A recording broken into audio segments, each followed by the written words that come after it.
3 invités avec nous pour décrypter chaque soir les mouvements de la planète marché. Jeanne Asraf-Biton est avec nous ce soir, directeur de la recherche marché de l'IXOR. Bonsoir et bienvenue Jeanne. Bonsoir Grégoire. Merci d'être là. Merci à Louis Defels de nous accompagner également, le directeur de la gestion de Gay-Lussac Gestion. Bonsoir Louis. Bonsoir Grégoire. Et Cyriac Dayan avec nous. Bonsoir Cyriac. Bonsoir. Merci d'être là. Vous êtes gérant diversifié chez Sanso IS. L'inflation évidemment à la une. Alors la question initiale c'était est-ce que les doutes sur la croissance l'emportent aujourd'hui sur les craintes inflationnistes? Ça c'était la question avant la publication à 14h30 de l'inflation américaine, l'indice des prix à la consommation, le CPI dans son acronyme anglais, qui surprend à nouveau à la hausse puisque le chiffre headline, le chiffre global, ressort à 5,4% sur un an. Et puis si on prend des mesures un peu plus strictes d'inflation, l'inflation cœur, expurgée des éléments les plus volatiles, on est là aussi en rythme sur un an, sur un rythme toujours plus important en tout cas que le mois précédent, puisque le core CPI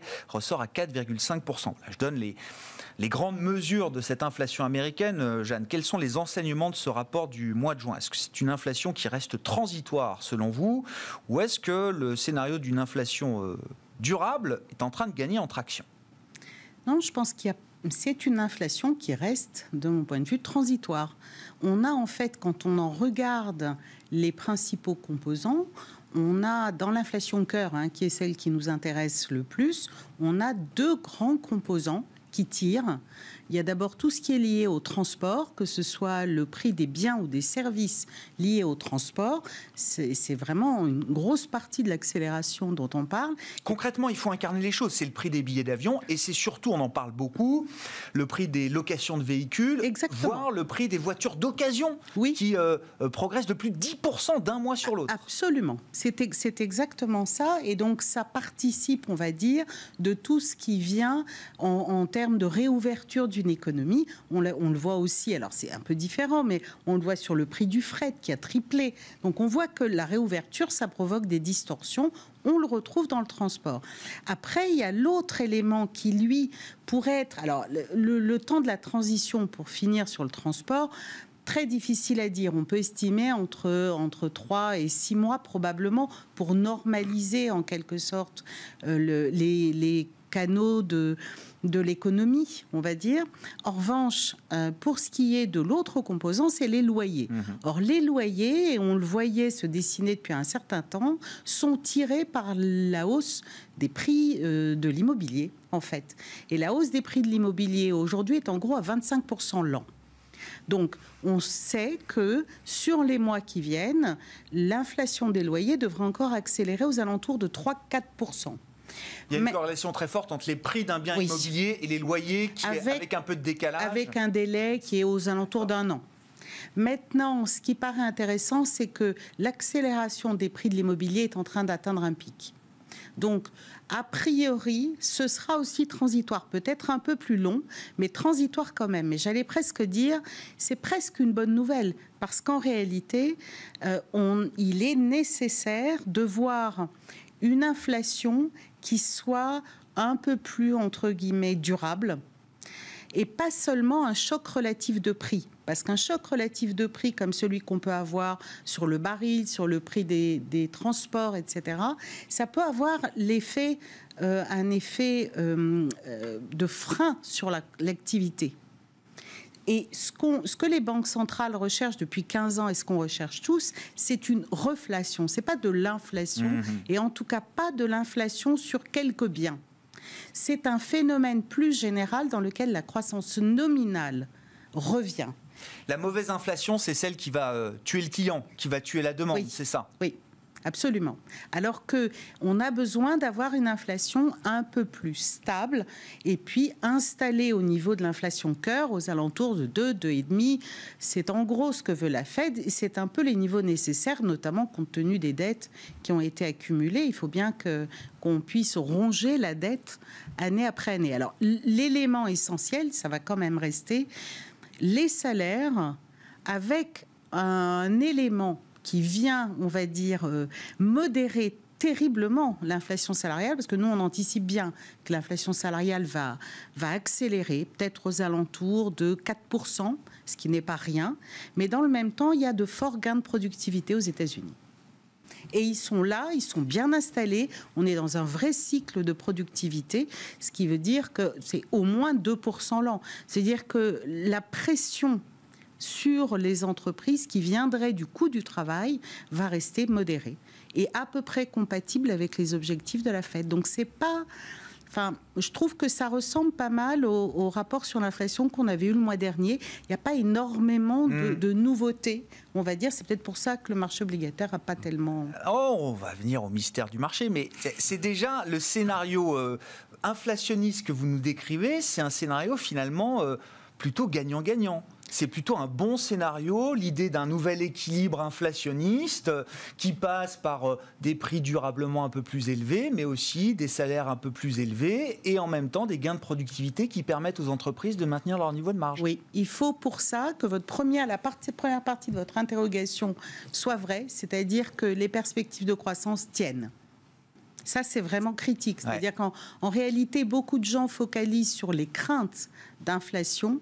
Moi, je trouve que même compte tenu de ce rapport et compte tenu du comportement des marchés ces dernières semaines, les craintes sont plutôt qu'advient-il des perspectives de croissance. On va y venir. Alors, si c'est la vraie question, les doutes sur la croissance, mais petit tour de table quand même sur l'inflation, le sujet de l'inflation. Je sais pas, est-ce qu'il faut choisir un camp transitoire, durable? Est-ce qu'on a des éléments nouveaux là à travers ce rapport américain, Cyriac? Non, on n'a pas d'éléments nouveaux dans le rapport parce qu'en effet, le chiffre est quand même impressionnant en absolu. Maintenant, si on le regarde dans le détail, les dynamiques sont assez proches de ce qu'on a connu depuis 2 mois en fait, avec cette explosion, tout simplement parce que les Américains qui veulent acheter une voiture. Alors on a un problème de fond quand même sur la production de voitures aux États-Unis parce que des pièces qui viennent d'Asie n'arrivent pas parce que les bateaux il y a finalement beaucoup trop de demandes, donc les bateaux n'arrivent pas ou pas assez vite. Donc il y a quand même cette demande sur les voitures neuves et donc sur les voitures d'occasion, on se reporte sur ce qui est en stock, ce qui fait exploser les prix. La bonne nouvelle, c'est qu'une fois qu'on a acheté une voiture, on peut peut-être en acheter une deuxième, mais on va pas en acheter 40. Donc il y a un moment donné, il devrait y avoir un phénomène de stabilisation à ce niveau-là, mais en tout cas sur le chiffre-là, ça ne s'arrête pas sur ce chiffre, enfin sur le chiffre qui a été publié aujourd'hui. Donc sur les conclusions, on ne peut pas vraiment faire de conclusion sur ce chiffre-là. Il faudra attendre encore 2 ou 3 mois, voir s'il y a une forme de stabilisation sur le prix des voitures, sur les loyers, enfin sur un certain nombre de facteurs. Moi, ce que je trouve plus intéressant, c'est la réaction marché. Ouais. Parce que finalement, il y a une forme de crédibilité. La Fed, pour moi, est en train de gagner le premier combat. Il y a 2 combats pour la Fed. Le premier combat, c'était de faire valider par le marché que ce scénario, il était transitoire. Cette inflation était transitoire. Et quand on voit la réaction du T-Notes, alors il y a des éléments de flux, certainement, mais il y a quand même une vraie crédibilité de la Fed. D'autant plus que Powell s'est quand même ouvert une porte en disant que s'il y avait une erreur, il y aurait une sorte de pragmatisme. Donc pour moi, la Fed joue très très bien sa gamme en ce moment. Le deuxième élément, c'est qu'elle a validé ce scénario-là vis-à-vis des investisseurs. Maintenant, il faut qu'il se réalise. Et ça, on n'aura pas la réponse ni au mois d'août et certainement qu'il faudra attendre septembre ou octobre pour voir cette inflation commencer à repiquer réellement si ça doit se passer comme ça. Si ça ne se passe pas, on rentre dans un cercle vicieux qu'on n'a pas vu depuis des dizaines d'années. Et là, je trouve que ce qui va vraiment être important, c'est pas la hausse des prix en tant que telle au supermarché, c'est si elle se transfère dans les salaires. C'est cet effet de second tour et on rentre dans ce cercle vicieux qu'on n'arrive pas à maîtriser et qui obligerait la Fed à réagir très rapidement et très agressivement. Mais ça, il est beaucoup trop tôt pour tomber dans ce scénario-là aujourd'hui. Oui, alors cercle vicieux et pourtant... on comprend que c'est quand même de manière assez explicite ce que recherche aujourd'hui la Réserve fédérale américaine. Aller jusqu'à une tension du marché du travail qui permette, alors pas seulement aux gens bien éduqués, avec des bons jobs, de gagner plus, mais toute la partie justement des minorités ou des bas salaires qui profitent généralement jamais justement de ces tensions sur le marché du travail. La Fed veut aller jusqu'à ce moment-là, visiblement. Alors, tout est une question d'équilibre sur l'inflation. C'est-à-dire que si vous avez une hausse de l'inflation, on citait 2,5, c'est positif et ça sera positif un peu pour tout le monde et particulièrement les bas salaires. Sauf que si vous ouvrez la boîte de Pandore et que l'inflation se met à exploser et qu'on se retrouve finalement à courir derrière, à ce moment-là, c'est clairement, en fait, toute l'économie et les plus pauvres seront particulièrement touchés, parce que quand vous avez une inflation à 15 ou 20%, c'est parce qu'on anticipe. Non, bien sûr. Oui. Mais une inflation qui monte même à 7 ou 10%, vraiment une inflation qui sort, enfin, ça sort de la boîte, quoi, le fameux métaphore du tube du dentifrice. À ce moment-là, c'est toute l'économie qui en subit les conséquences. Et c'est ça, d'ailleurs, que les banques... c'est toujours les plus fragiles qui payent le plus. In fine, je pense que c'est les plus fragiles. Mais on en est très loin. Ce que je veux dire, par contre, c'est que globalement, aujourd'hui, dans les chiffres d'inflation, celui qui dit le scénario, c'est certain que c'est transitoire ou c'est certain que c'est une explosion qui va venir, ça me paraît bien téméraire parce qu'on n'a pas assez de données tout simplement et pas assez de visibilité. On peut avoir une vision, mais avoir une conviction à 100%, ça me paraît compliqué. Bon, donc on reporte encore la question au prochain rapport sur l'inflation du mois de juillet pour le mois de juin aux États-Unis. Moi, j'aurais tendance à dire qu'il faut encore 2 ou 3 chiffres et que le scénario principal est de marché. Hein, c'est-à-dire que si l'inflation rebaisse, il n'y aura pas de surprise. C'est vraiment ce que joue le marché aujourd'hui. Ouais. Par contre, les 10 ou 20% de probabilité que ça ne se passe pas comme ça pourrait faire très mal. Il faut, à mon sens, le garder un peu en tête. On ne peut pas l'exclure à 100%. Bon, Louis, qu'est-ce que vous voulez ajouter à l'analyse? Et puis passons à la première ou la deuxième partie de la question, qui était les doutes sur la croissance, qui semble avoir repris le dessus depuis quelques semaines. En effet, tout a été plutôt bien résumé par les invités sur le plateau. Et c'est vrai que nous, on pense également que c'est plutôt transitoire, même si je suis assez en ligne, il va falloir attendre encore quelques mois, parce que voilà, les effets de base sont encore là pendant longtemps. Donc, on continue de penser, comme la Fed le fait très bien, c'est plutôt des effets de base, vraiment, donc c'est plutôt transitoire. On voit bien qu'il y avait un vrai problème entre la demande et l'offre. Hein. Donc, quand la demande surcroît largement l'offre, il y a ce problème de pénurie, et c'est ce qu'on a vu, hein, notamment les prix, voilà, comme vous avez dit, des voitures, des voyages. Donc, tout ça, pour nous, c'est plutôt transitoire. On l'a bien vu sur les taux qui, au contraire, ont plutôt même baissé. Et surtout, ce qui est assez intéressant... Les taux, ils baissent, mais les anticipations d'inflation aussi, elles ont un peu Elles ont complètement baissé. Et surtout, quand la Fed, il y a quelques semaines, a recalé, ils ont révisé à la hausse leur inflation sur l'année 2021, mais l'inflation pour l'année 2022, il a juste remonté de 2 à 2,1%. Et l'inflation 5 ans dans 5 ans n'a quasiment pas bougé. Et dans 10 ans, encore moins. Il y a même plutôt rebaissé. À la limite, on aurait pu croire, rappelez-vous, quand il y avait eu les premiers chèques aux Américains, il y avait un énorme emballement de la demande et beaucoup de croissance qui avait aussi accéléré ce problème de pénurie.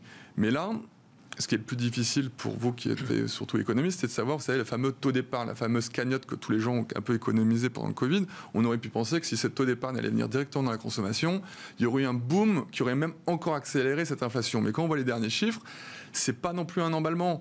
Donc au final, on peut juste penser qu'une fois que l'offre et la demande vont se réajuster, parce que c'est vrai que la plupart de l'inflation vient souvent des services, donc là c'est vrai que c'est l'inflation des services, après plutôt l'inflation des biens qu'on a eu pendant les 12-18 derniers mois. Et puis donc là, on voit que ça arrive, mais c'est plutôt transitoire. Donc nous, tant que le taux d'épargne reste assez élevé, c'est plutôt assez sain. Comme disait Jeanne tout à l'heure, il y a beaucoup de gains de productivité. N'oubliez pas que l'inflation, elle décroît. Ça fait 30 ans que les taux décroissent aux États-Unis, notamment par la productivité. Je crois qu'il ne faut pas oublier le nombre d'investissements qui a été colossaux dans la technologie pendant toute la crise du Covid. Et ben ça va énormément augmenter la productivité des entreprises. La démographie aussi, qui est un sujet long terme également, n'est pas favorable pour l'inflation. Donc nous, on pense que c'est plutôt transitoire. Et voilà, donc on l'a plutôt bien vu sur les taux d'intérêt. Donc est-ce qu'il y aura un impact sur la croissance? Nous, on ne le pense pas.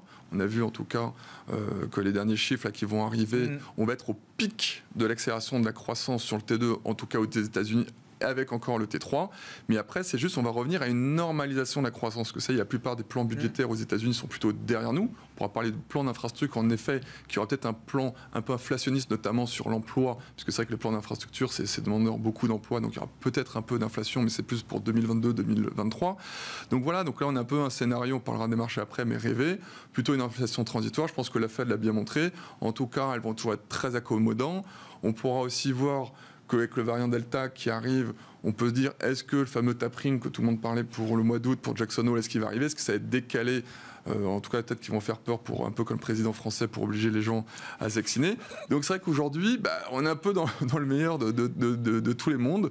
Des banques centrales toujours accommodantes. Elles vont aller doucement pour le tapering, des relances pour le budgétaire. Mais voilà, on va juste normaliser la croissance, donc c'est entièrement normal que les taux se stabilisent, et donc c'est encore très positif pour les marchés actions parce que les banques centrales sont toujours en soutien. Et sur le front de la croissance, pas plus d'inquiétude non plus, y compris avec un risque sanitaire qui nous montre qu'il est toujours présent, mais y compris également avec de possibles conséquences économiques, hein, si on va encore un peu plus loin, toujours dans les restrictions sanitaires. Je sais qu'on s'est adapté, qu'on arrive à faire tourner les économies assez proches de leur régime de croisière malgré les vagues qui se succèdent, mais on voit bien que c'est un risque qui est toujours là et que les marchés s'en émeuvent. En tout cas, les marchés le prennent un peu en considération d'une certaine manière. Oui, non, peut-être pas trop, parce que c'est vrai que moi je pense que ça y est, ça fait depuis longtemps que tous les problèmes du coronavirus c'est plutôt derrière nous, en tout cas que le marché l'a bien anticipé. Ouais. le vaccin est là, même si ça a pris un peu plus de temps. C'est ce qu'on disait il y a quelques semaines. Vous le dites encore aujourd'hui, malgré les alertes, l'allocution présidentielle, les mesures qui peuvent reprendre forme ici et là. Après, pour vous, c'est un sujet qui est, quand on est sur les marchés, j'entends, je pense que ça y est maintenant, en tout cas, que ce soit aux États-Unis ou en tout cas dans tous les pays, on va dire européens qui comptent, en tout cas au niveau mondial sur les marchés financiers, clairement, nous, notre scénario, c'est absolument pas du tout de reconfinement, c'est que c'est toujours une course vaccin contre le virus. Mais ce qui est très important, vous savez comment ça se passe. En fait, quand vous êtes vacciné, c'est juste que vous enlevez les pondérations d'hospitalisation et de mort. Donc au final, c'est que souvent, c'est pas parce que vous êtes vacciné que vous pouvez pas avoir le virus en vous-même, et souvent vous êtes asymptomatique. Donc c'est pour ça qu'il faut que la plupart des gens soient vaccinés ou continuent de porter le masque pour éviter que ça se propage. Mais nous, on continue de penser on voit que le taux d'hospitalisation, lui, n'augmente pas. Donc il n'y a pas de raison de fermer les économies. Donc voilà, donc à la limite, si en plus ce virus va pouvoir permettre peut-être aux banques centrales d'être un peu moins au quiche et au contraire rappelez-vous, la Fed avait un peu changé son discours en disant première éventuelle hausse des taux en 2023, alors que les gens pensaient plutôt 2024 au début. Donc voilà, il y a le tapering qui va arriver. Mais je vous rappelle, c'est tapering comme en 2013, les taux avaient quand même baissé. Il y a 120 milliards par mois injectés par la Fed. Si ça passe à 100 ou à 80, le bilan des banques centrales continue d'augmenter. En Europe, c'est pareil. Il y a quasiment 60 milliards pour le PEPP et 20 milliards pour le PSPP. Donc ça fait quasiment 80 milliards par mois. Et d'après les premières estimations, on pense qu'en 2022, le bilan des plus grandes banques centrales mondiales va augmenter de 2000 milliards. Donc quasiment 800 milliards pour rien que l'Europe. Donc vous savez que les marchés sont complètement corrélés à la taille des bilans des banques centrales. Donc aujourd'hui, le fameux TINA There is no alternative continue de marcher. Donc nous, on continue de rester pour une vision moyen long terme très positive sur les marchés, en gardant les belles valeurs de société de qualité. Ça devrait tout bien se passer. On va parler gestion, stratégie aussi, on aura le temps pour ça. Sur la croissance, visiblement, c'est ce que vous souleviez, Jeanne. La vraie question pour vous, elle est plutôt sur le plan justement de la croissance, de la teneur, de la vigueur économique des prochains mois, des prochains trimestres. Oui, je dois avouer que ce qui m'interpelle le plus, c'est la façon dont la structure du marché a changé ces 3 dernières semaines.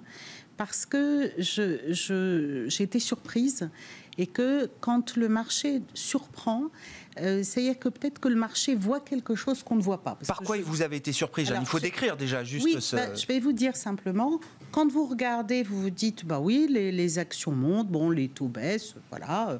En réalité, c'est un peu trompeur comme image. C'est une image calme mais trompeuse. Quand les taux perdent 30 ou 40 points, ils le font parce qu'il y a un effondrement de la prime de terme, littéralement. Elle s'effondre de pratiquement 60 points de base. Ce genre d'effondrement, en général, c'est un effondrement où on va dire que les niveaux de prime de terme tellement bas, c'est en général associé avec une probabilité de déflation relativement élevée. En même temps, quand vous regardez les régimes de corrélation actions et taux, on était repassé en régime qui avait l'air normal, quand on était en pleine reflation il y a 2 mois. Donc, corrélation inverse, les actions inversement corrélées au taux.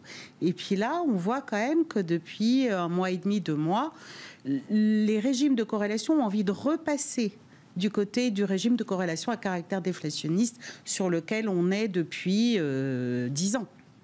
Et puis ensuite, les taux baissent, les taux sont bas, et ça profite aux valeurs actions, aux valeurs de croissance. C'est ça, d'accord. Dans le même temps, vous voyez que dans les périodes, et ça a été comme ça pratiquement pendant une dizaine d'années, on va dire, pendant tout le temps de la lutte contre la déflation, les valeurs de croissance ont surperformé. Oui. Pourquoi ? Parce que rareté de la croissance veut dire qu'on va préférer les valeurs qui offrent une visibilité sur la croissance.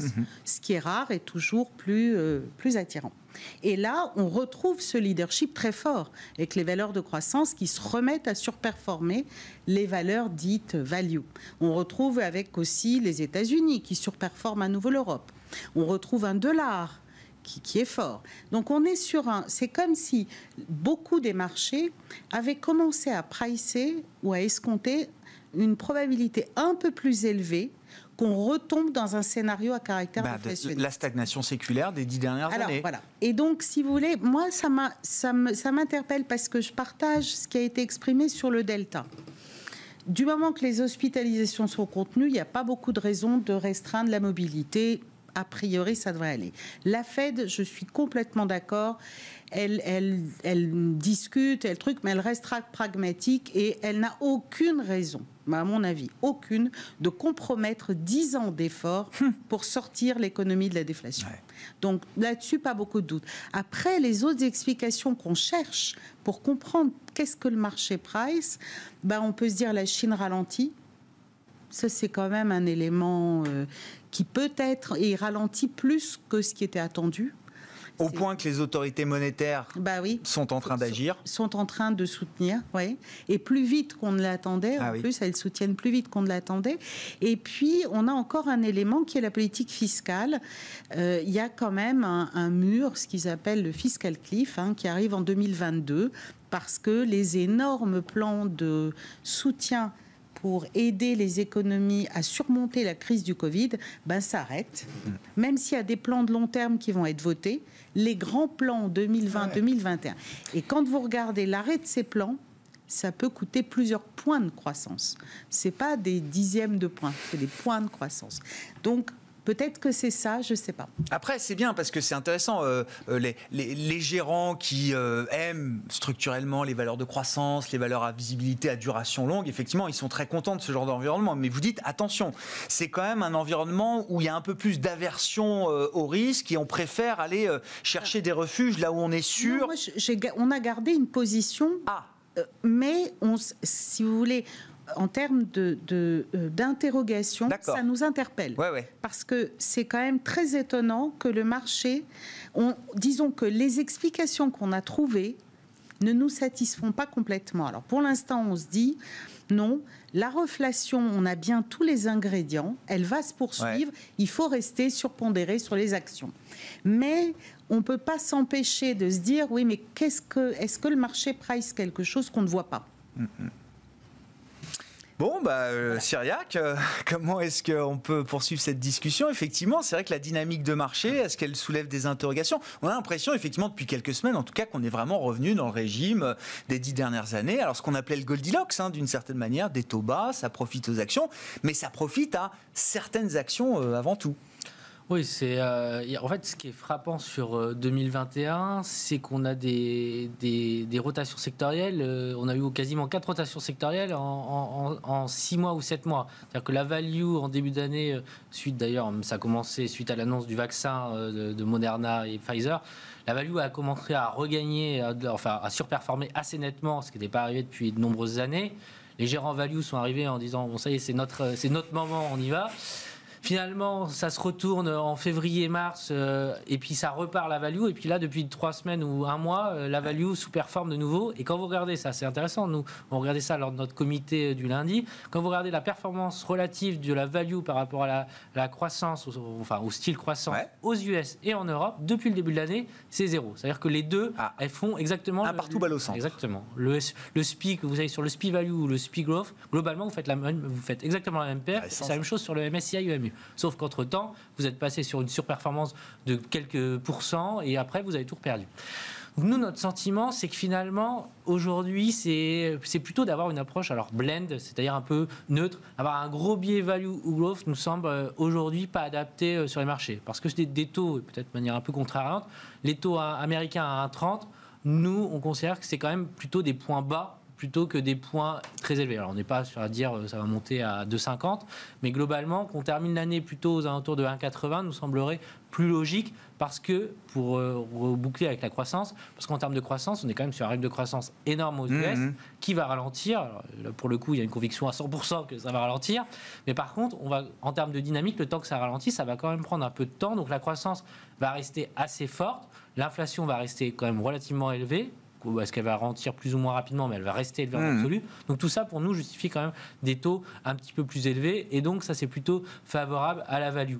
Mais et comme Jeanne vous dit, oui, continuer de jouer la reflation, au moins dans certaines parties des portefeuilles et des stratégies, oui, ça a du sens, toujours. Oui, sauf que dans le même temps, je vais vous dire, il ne faut pas mettre 100% sur la value. Non. Voilà, c'est une question d'équilibre. Alors le métier du gérant, c'est de trouver un équilibre. Et donc c'est pour ça qu'aujourd'hui, nous, on est plutôt dans les portefeuilles blend en termes de style, dans la construction de nos biais. Ce que je trouve très intéressant, c'est aussi que si vous regardez ce qui s'est passé dans la première partie suite à l'annonce, pour revenir à novembre suite à l'annonce de Moderna et Pfizer, nous on a appelé ça un rallye poubelle. C'est-à-dire que c'était vraiment les boîtes les plus pourries qui rebondissaient, ce qui était assez, c'est logique d'une certaine manière, elles avaient tellement été massacrées, mais quand vous regardez la profitabilité, quand vous regardez les révisions, tout ça, c'était des boîtes à la cave. Et ça, ce qui est intéressant, c'est quand même depuis, on va dire 2 mois, le rallye des marchés actions, il est plus tiré par ces boîtes-là. Il y a une forme de normalisation et ça, on est plutôt rassuré. Maintenant, moi, je trouve qu'il y a un vrai argument et pour rebondir, nous, aujourd'hui, en tout cas, on est neutre sur nos portefeuilles au niveau d'actions. Un vrai argument qui va contrebalancer tout ça, c'est la valorisation. C'est-à-dire qu'il y a beaucoup de bonnes nouvelles qui, pour nous, sont déjà dans les cours et en particulier sur les actions américaines. En face de ça, on pourrait, si on regardait la valorisation, on se mettrait négatif sur les marchés actions. En face de ça, il y a un vrai argument que je trouve important, c'est le fameux buy the dip. C'est-à-dire que globalement, il y a tellement de liquidités dans le marché que dès que le marché baisse, globalement, il y a des acheteurs. Et je vais vous prendre un exemple rapide. Vous regardez le MSCI World, vous regardez les flux sur les ETF. Quand le marché, depuis le début de l'année, le MSCI World baisse, les flux sur les ETF grimpent. C'est-à-dire qu'il y a des flux acheteurs. Or, en général, les ETF, c'est ce qu'on vend en premier lorsque ça baisse. Ce n'est pas le cas aujourd'hui. Donc, ça veut dire qu'il y a des acheteurs qui attendent les baisses de marché. Mais on n'est plus dans l'anticipation. Le SPI est à plus 15, plus 20 depuis le début de l'année. Si, de notre point de vue, sur le deuxième semestre, on est plutôt sur une hausse peut-être de 5%. Mais le gros du mouvement, il est fait. Et c'est plus maintenant où il faut être overweight. Intéressant, hein. Bon. Moi, je pense que c'est assez intéressant, c'est que j'ai la chance d'avoir commencé dans les marchés financiers qu'en 2007, donc quasiment nourri aux banques centrales depuis maintenant 14 ans. Et en fait, c'est vrai que là, toujours le débat value-croissance, moi, j'ai quasiment jamais connu, parce que la croissance, ça fait que de surperformer. Vous n'avez jamais vu la value, oui. Et je pense que cela va continuer pendant peut-être les 10 prochaines années, en tout cas, tant que les banques centrales seront là. Pourquoi ? Parce qu'en gros, nos aînés, en tout cas dans les livres d'histoire, on nous expliquait que la value surperformait sur le moyen long terme la croissance. Mais c'était le cas quand il y a des vrais cycles économiques et quand il y avait vraiment de l'inflation. Sauf que tout ça, ça a complètement disparu. Les banques centrales ont complètement anéanti les microcycles. Voilà, on a vu, il y a des cycles de 6 mois. En effet, quand il y a les ISM manufacturiers, quand l'économie réaccélère, évidemment, depuis l'été dernier, juste avant l'annonce du vaccin, il fallait revenir vers les cycliques, les values, les valeurs aussi, très mauvais fondamentaux qui ont aussi augmenté, mais il y en avait aussi qui avaient fortement monté. Et celles-ci ont très fortement surperformé, plutôt les valeurs de croissance défensive, sur 6 mois. Et à chaque fois que ça s'est passé dans le passé, il y a eu 3 fortes périodes. Et à chaque fois, ce sont des valeurs qui surperforment sur des courtes périodes. Et donc nous, depuis déjà maintenant plus 6-8 semaines, on alerte en disant, ça y est, la surperformance de ces valeurs sont faites. Revenez plutôt vers les valeurs de qualité, les banques centrales vont être là, plutôt les valeurs qui ont complètement sous-performé depuis 6 mois, type les Unilever, les Nestlé, les Rothschild, PepsiCo, historique, là, voilà, on vient d'en parler. N'ont pas fait grand-chose, et qui offrent de la visibilité. Et comme les banques centrales, on a vu, et peut-être en plus, ça c'était même avant que le variant Delta arrive, vous n'avez pas le choix, les cycles économiques sont complètement distordus par les banques centrales. Donc nous, voilà, on a énorme visibilité, les banques centrales vous disent plus de 2000 milliards 2022, pourquoi s'embêter ? Continuons d'acheter ces valeurs, même si elles sont chères, je vous l'accorde. Mais en revanche, nous, on ne veut plus du tout de cyclique et de value aujourd'hui en portefeuille. On privilégie les belles sociétés de qualité de croissance défensive. Qu'est-ce que vous attendez des publications de résultats, Louis ? Question très ouverte, hein, ça peut être au global, ça peut être sur des secteurs spécifiques. Qu'est-ce que vous allez vouloir regarder là en premier lieu dans les résultats du deuxième trimestre ? Alors, les résultats du deuxième trimestre vont juste être historiques. On a vu même les premières publications, en tout cas sur certaines valeurs en Europe, beaucoup de révisions encore à la hausse, toujours des cycliques aussi, parce que évidemment les valeurs cycliques vont hyper bien publier, mais comme je dis, on arrive au point d'accélération de la croissance. La Chine, c'était quasiment sur le premier trimestre. Au pic d'accélération, c'est ça. La Chine, on franchit qui était sortie, c'était le T1. Les États-Unis sur le T2, donc les chiffres historiques vont être incroyables aux États-Unis. On attend, je crois, plus de 45% de croissance des bénéfices par action maintenant aux États-Unis. En début d'année, on n'était qu'à 28. Je crois qu'après le T1, on était à 32. Et là, vous allez voir, on était à 38, mais on va quasiment finir à plus 45 post-T2.